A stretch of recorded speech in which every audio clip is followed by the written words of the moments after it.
Guys, कैसे हो आप सब लोग। आज से हम अपनी कंपनी लॉ की क्लासेस चालू कर रहे हैं। तो कंपनी लॉ में हम कंपनी एक्ट 2013 पढ़ेंगे जिससे, ठीक है। और चलिए स्टार्ट करते हैं। अब company act 2013, company act 2013, act मतलब होती है लैंग्वेज, ठीक है। और कंपनी मीन्स होती है ग्रुप ऑफ पीपल, जब आप बिजनेस करने के लिए साथ में आते हैं या अपना कंपनी फॉर्मेशन करते हैं उसे कंपनी कहते हैं। अब कंपनी में हम अपनी लैंग्वेज में तो कंपनी मीन्स होता है, जो मीन्स होती है कंपनी मीन्स, हम जो भी लिखते हैं उसे हम अपनी भाषा में लिखते हैं, चाहे अपनी लैंग्वेज में कैसे भी लिखते हैं, जैसे कंपनी मीन्स बता देते हैं हम। लेकिन अगर हमें डेफिनेशन कभी पूछी जाती है कंपनी में की, तो हम जो लॉ में लिखी होती है, जैसे कंपनी एक्ट जब बन रहा होता है, जब जिस लैंग्वेज में लिखा गया होगा वो वेयर एक्ट, उसमें ही कंपनी लॉ होती है डेफिनेशन। मतलब company definition is the company legal language, ठीक है। और करते हैं जब हम कंपनी मीन्स होता क्या है, कंपनी का मीन्स क्या होता है। कंपनी लीगल डेफिनेशन होती है कंपनी की, एक company association with person who formed are registered are present previous law या कंपनी।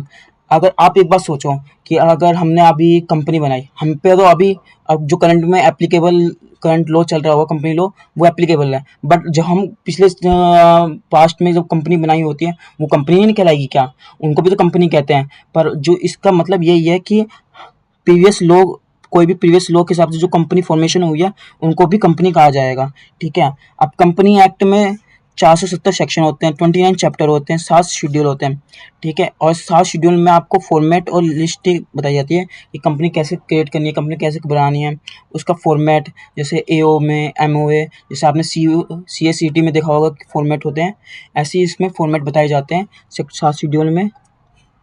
पहले सेवेंटी लेवल पे मैनेजमेंट होगा, फिर सेंटर लेवल, अपने नीचे से नीचे ऑफिस होते हैं एमसीए, उन पे उनको आप कंपनी लॉ का एडमिनिस्ट्रेशन कह सकते हैं। कोई भी एडमिनिस्ट्रेशन हो, कोई भी लॉ का एडमिनिस्ट्रेशन सबसे ऊपर होता है सेंट्रल लॉ, उसके नीचे आता है मिनिस्ट्री ऑफ कॉर्पोरेट अफेयर, उसके नीचे है रीजनल डायरेक्टर, उसके नीचे है रजिस्ट्रार ऑफ कंपनी आरओसी, ठीक है।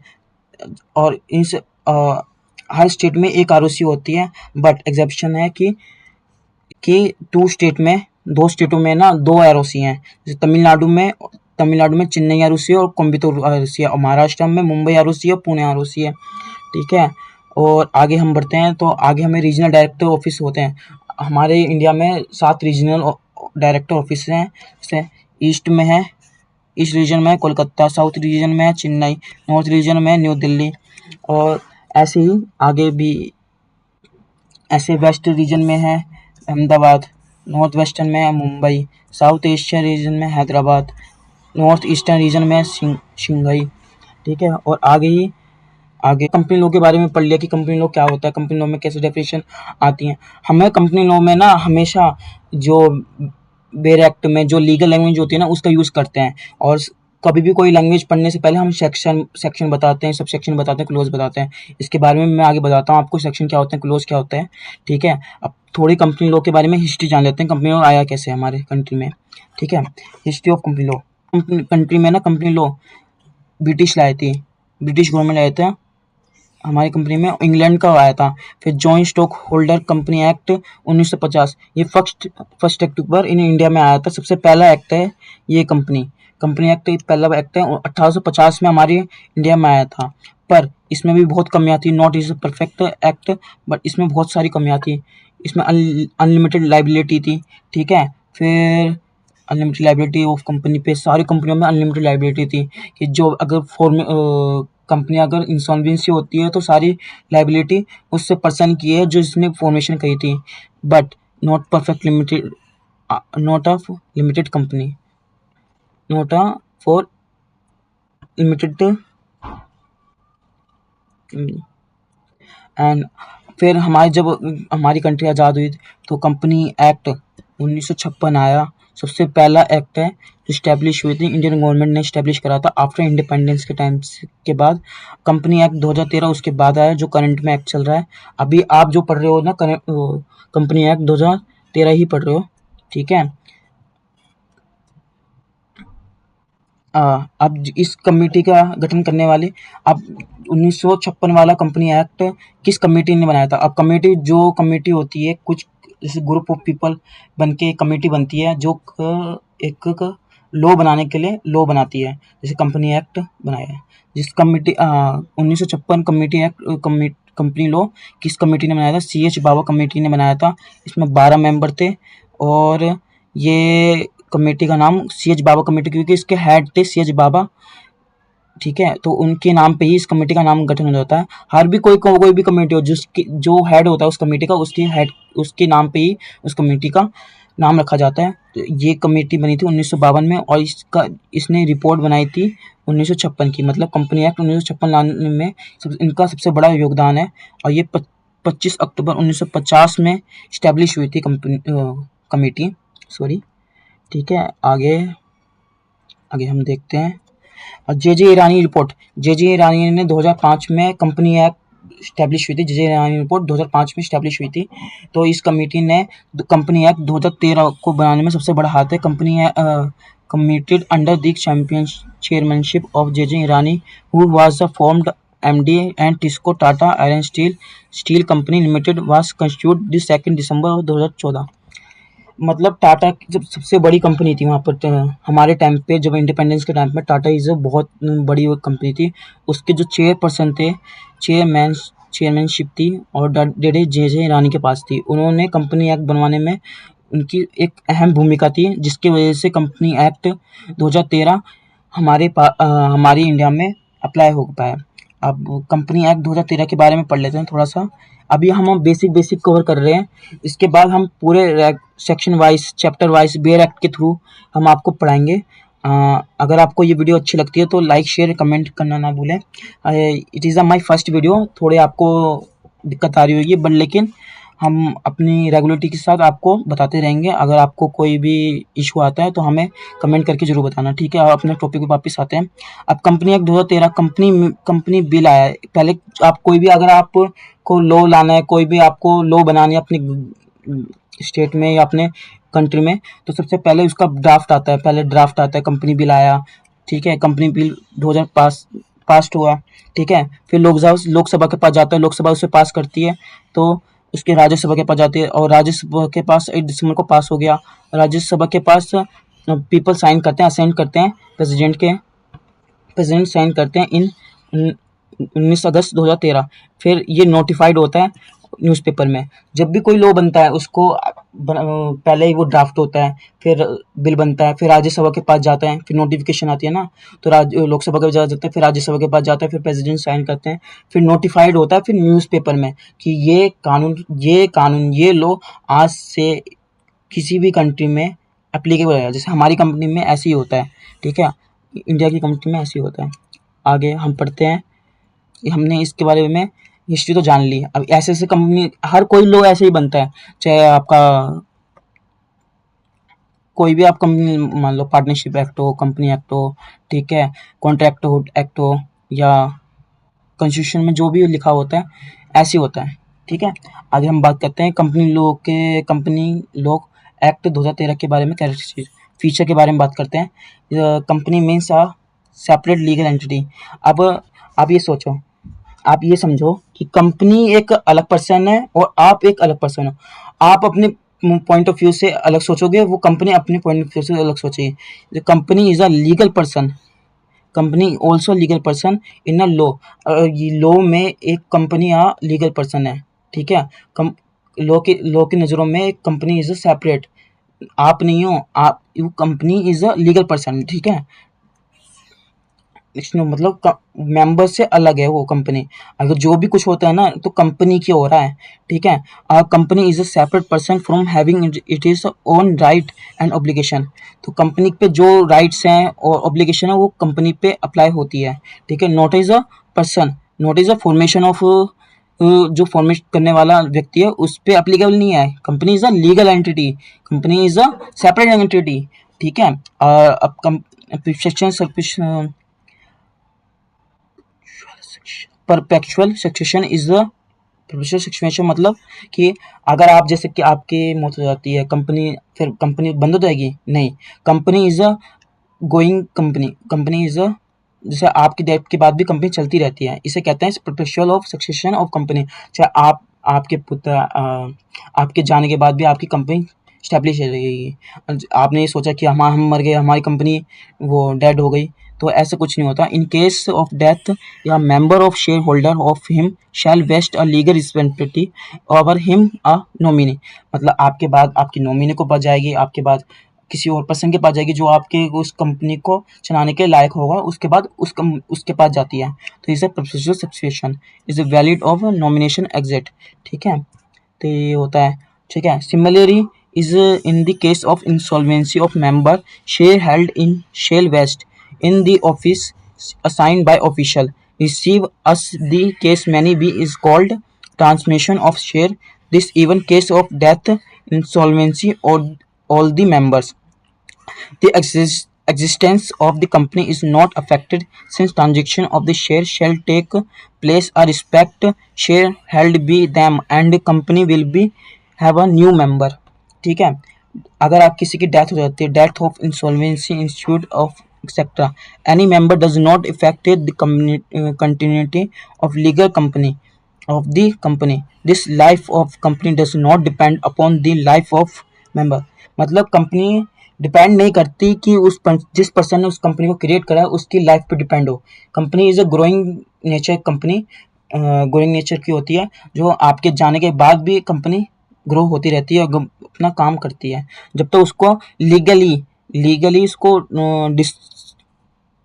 डिसॉल्वेंसी ना कराए या लीगली आप जाकर बंद ना कराए।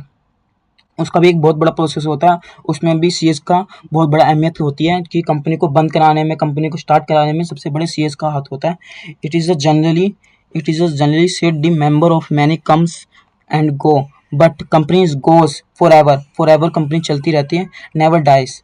कंपनी कभी मरती नहीं है, कंपनी हमेशा चलती रहती है। ठीक है, अब इसमें एक और फीचर है limited liability.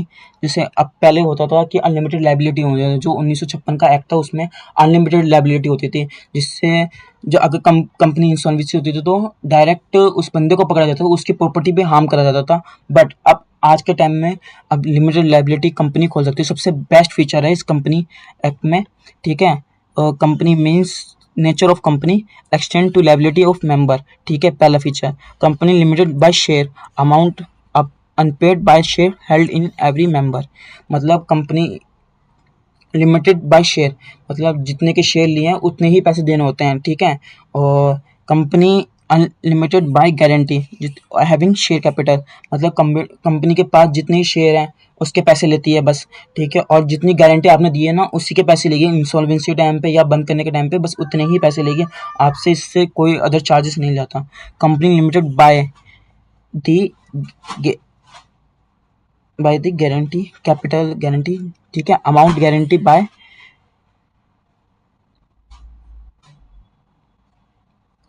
Company limited by guarantee very member. Her member के पास अपनी अपनी गारंटी होती है, जो मेंबरों ने गारंटी दी है उसकी। ठीक है, आगे हम बढ़ते हैं अनलिमिटेड कंपनी मतलब इसमें जो मेंबर की गारंटी होती है ना वो अनलिमिटेड होती है। जैसे इंसॉल्वेंसी के टाइम पे जो आपको वो डेटर को पैसे चुकाना है, क्रेडिटर को पैसे चुकाना है, जिसको आपको पैसे, जिससे आपने लोन लिया है, जो आपको बैंक में पैसे ले रखा है आपने, उसको सारी लायबिलिटी ना उस मेंबर की होती है जिसने वो क्रिएट करी है कंपनी। उसमें आपको आपके घर बेच के दें, आप कहीं से भी बेच के दें, सारी रिस्पॉन्सिबिलिटी उस मेंबर की होती है कि वो जिस बंदे ने क्रिएट करी है उसकी सारी पेड जो लोन है सब कुछ है तो उसका वो भरे। Every member is liable to contribute to asset and company with all the debts of company are paid fully। मतलब जितने भी डेब्ट्स होते हैं, जितने भी कंपनी के डेब्ट्स होते हैं वो फुल्ली भरेगा जिस मेंबर ने उस कंपनी को क्रिएट करी है, उस कंपनी के मेंबर होंगे जो एवरी मेंबर। मैं ये नहीं कह रहा कि एक बंदे ने क्रिएट करी हो तो, ठीक है, जितने भी मेंबर हो गए ना उसके, जिसने गारंटी दी है, सब कुछ दी है, अनलिमिटेड गारंटी, वही भरेगा। और एक कंपनी की अपनी कॉमन सील होती है। A company have a common seal is official signature of company. एक कॉमन सील होती है, वो इंक वाली नहीं कह रहा, एक सिल्वर सी नहीं होती है, आपने देखा होगा कि कोई भी आप लीगल डॉक्यूमेंट होते हैं उस पर सील जैसी होती है सिल्वर रंग की, इज कॉमन सील, कंपनी की एक सील होती है। ठीक है, ऑफिशियल सिग्नेचर होता है, एक ऑफिशियल सिग्नेचर है कॉमन सील। मतलब कंपनी के कोई भी अगर डॉक्यूमेंट आपको अटैच करने होंगे ना, उस कंपनी की सील लगेगी। Transparency of share, share are movable property, section 144 बताता है, इसके बारे में हम आगे बात करेंगे। Share are transfer in the member provide in article section 144, ठीक है। In a private company the right transfer the share is restricted, मतलब आप transfer of share, private company में आप डायरेक्ट अपने शेयर नहीं सेल कर सकते और ना बल्क में आप ट्रांसफर कर सकते हैं, इज रिस्ट्रिक्टेड। क्योंकि आप किसी भी जैसे आप न्यूज़पेपर में गए, आपने छपवा दिया कि हम अपना आईपीओ ला रहे हैं, हम अपने शेयर वो सेल कर रहे हैं, तो आप ऐसा नहीं कर सकते। पब्लिक कंपनी में हम आईपीओ ला सकते हैं और फ्रीली ट्रांसफर कर सकते हैं, बट इसे रिस्ट्रिक्टेड, प्राइवेट कंपनी में रिस्ट्रिक्टेड होते हैं कि प्राइवेट कंपनी में मना करा जाता है कि हम शेयर नहीं ला सकते। जो गवर्नमेंट ने रिस्ट्रिक्शन लगा रखी है, ठीक है। और कंपनी में हम सेपरेट मैनेजमेंट करते हैं। The member does not participate day to day of affairs of the company, the management of company lies in the hands of elected representative member, commonly called a board of director simplify the board of the board, मतलब एक company अलग होती है और company के board of director अलग होते हैं। इस कंपनी में मैनेजमेंट होता है जिसे बोर्ड ऑफ डायरेक्टर कहा जाता है, वही कंपनी की आगे बढ़ाने की वो प्रोसेस करते हैं, प्रैक्टिस करते हैं। कंपनी के जो भी लीगल टर्म्स होती हैं वो कंपनी बोर्ड करता है, मैनेजमेंट सारा बोर्ड ऑफ डायरेक्टर संभालता है। और सेपरेट प्रॉपर्टी होती है। अब जैसे आपने कंपनी ने कोई प्रॉपर्टी खरीदी तो वो कंपनी की है, ना कि आपकी, ना कि वो मेंबरों में डिवाइड हो जाएगी। A company have own enjoy property its own, चाहे कोई भी प्रॉपर्टी हो जो कंपनी के पैसे से ली गई है वो कंपनी की ही प्रॉपर्टी कहलाएगी, ना कि आपकी प्रॉपर्टी कहलाएगी। अगर इंसॉल्वेंसी के टाइम पे वो प्रॉपर्टी आप सोचो कि वो प्रॉपर्टी मेरी है, वो प्रॉपर्टी मेरी है, नहीं ऐसा नहीं होगा। वो प्रॉपर्टी कंपनी की है, तो अगर इंसॉल्वेंसी के टाइम पे उस प्रॉपर्टी को बेच के इसकी ड्यू खत्म करेंगे। मेंबर आर नॉट ओन या को ओनर ऑफ द कंपनी, आप इंजॉय करने का भी कुछ काम नहीं कर सकते हैं, वो only purpose of the company, ठीक है। अब हमने यहाँ पर आज अपने कैरेक्टरिस्टिक पढ़ लिए हैं, इसकी आगे के लेक्चर हम कल देखेंगे। बेसिक टर्म्स, जैसे कि अब मैं आपको बता देता हूँ, हम कभी भी कोई सेक्शन पढ़ते हैं, कभी भी हम कोई लॉ पढ़ेंगे, जैसे कंपनी एक्ट पढ़ेंगे, कुछ भी पढ़ेंगे, तो उसमें सेक्शन होते हैं, सब सेक्शन होते हैं, क्लोज होते हैं, सब क्लोज है। जैसे कि हम कोई भी हम रीड करेंगे लॉ, तो उसमें सबसे पहले हम पढ़ेंगे सेक्शन और लिखेंगे भी सबसे पहले सेक्शन, इस सेक्शन के हिसाब से ये कहा जाता है। अब जैसे आप काफ़ी बच्चे ना ये लिखते नहीं हैं, जैसे मेरे कलीग्स थे वो भी प्रैक्टिस टेस्ट पेपर में ऐसे लिखते नहीं थे, तो उसका उनके भी नंबर बहुत कम आता है। अगर आपको कंपनी लॉ में अच्छे नंबर चाहिए ना, तो आपको भी ये लिखना पड़ेगा कि सेक्शन, इस सेक्शन के हिसाब से, इस क्लोज के हिसाब से, इस सेक्शन के हिसाब से आपको ये कहा गया है, ये हमारे आर्टिकल में, ये हमारे लॉ में ऐसे से बताया गया है। जो भी कोई पहले हम सबसे पहले पढ़ते हैं सब सेक्शन, फिर उसके बाद आता है सब सेक्शन, फिर क्लोज आता है, फिर सब क्लोज आता है, फिर प्रोवाइड डेट आता है, प्रोवाइड फर्दर डेट आता है, प्रोवाइडर ऑल्सो डेट आता है, प्रोवाइड ऑल्सो डेट आता है। ऐसे कंटिन्यूसली चलता रहता है, provide also date, provide also date, provide also date, provide also, ठीक है। इसके आगे हम, ठीक है। बट सेक्शन 2 में ना ऐसा नहीं है, सेक्शन 2 में सेक्शन के बाद सीधे क्लोज आता है, क्लोज स्टार्ट होता है। जैसे सेक्शन, फिर उसके बाद क्लोज, फिर उसके बाद क्लोज, फिर उसके बाद क्लोज, फिर उसके बाद क्लोज। Close are independent. अगर आप सोचो कि ना सेक्शन की जो सेक्शन लिखा है उसकी ही मीनिंग बताया जाएगा, नहीं, clause are different, clause are independent, मतलब क्लोज में हमेशा सबके अलग बताया जाता है। सेक्शन इज अलग थिंग, क्लोज आर अलग थिंग, क्लोज में अलग चीज के बारे में बताया जाता है और सेक्शन का अलग चीज बताया, इससे कोई रिलेशन होता है, इज इंडिपेंडेंट।